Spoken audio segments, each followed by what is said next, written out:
It's the name of a famous method. In this method, you set goals for yourself on a daily or weekly.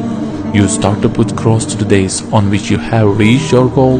You make a chain with these crosses and you don't give up. You don't break that chain. But you have a problem.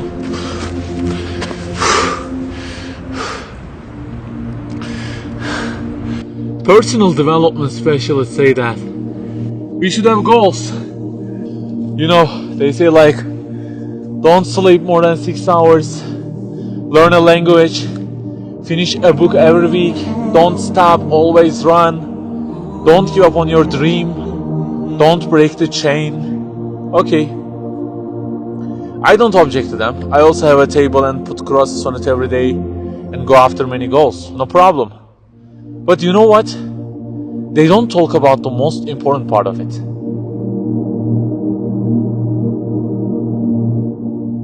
Let me give you a simple mathematical example.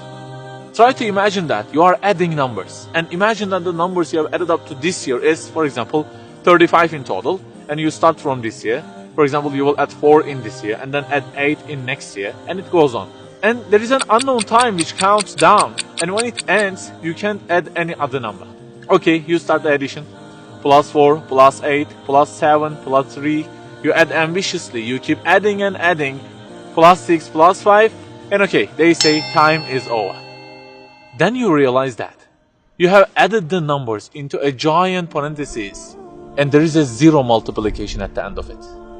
It wipes out all the numbers you have added all those years, and the result becomes 0. Of course, you are disappointed. All your efforts have been wiped out by the 0.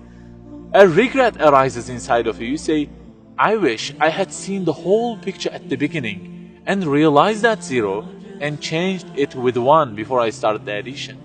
I think you got the point. Okay, guys, you may have goals for this year and afterwards. Learning a language, finishing a book every week, increasing your monthly income to $15,000, not sleeping more than 6 hours, etc. But for what? For what do we set goals exactly? Why don't we break the chain? If it is just for a more comfortable or a more respectable life, remember that all this will already be 0 with death. The death will wipe out all of them. The person who knows English will be equal with the one who doesn't know. The one who earns more will be equal with the one who earns less. The one who can reach his goals will be equal with the one who can't. So, if at the end of it, the death will 0 everything, so what is the meaning of adding more numbers with an ambition?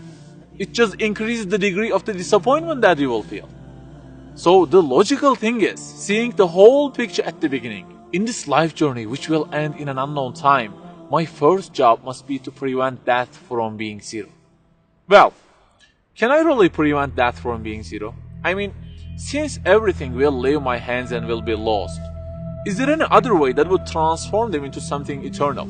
I mean, isn't there any kind of stamp for eternity that would impress all of the things that I possess and say, look, there is a seal on them and you can't wipe them out, okay? They will remain forever. The only one to say such a thing is the owner of the everything. And he says, Kullu shay'in halikun. Everything, the languages you learn, the money you earn, the books you read, everything will be perished, illa wajha, except their way towards Him. So the creator of our life says, if your intention is towards Allah, if the thing you do is for His acceptance, it won't disappear, it will be transformed into eternity in paradise. So learning a language, finishing a book every week, being rich, everything, if they are towards Him and for His sake, eternity stamp being pressed on them. For example, in this year, I will study English for 10 minutes daily. For what? Because serving Islam in the field of English is so important, and I want to gain acceptance of my Lord with it. That 0 has turned into 1. This year, I will finish a book every week. Why? Because this is the way of being a more sophisticated person and serving Islam better, and Allah who is eternal will be pleased with it. Good news, that 0 has turned into 1 because now His acceptance is your intention. I aim increasing the income of my company to $150,000. For what? Because I will spend that money on spreading the message of the Quran to the whole world and the publications that would please Him. you have exterminated the zero, because now your goal is towards Him. We add and add like this through our lives, and they don't end with death. People who seek Allah's sake in their actions kill their death.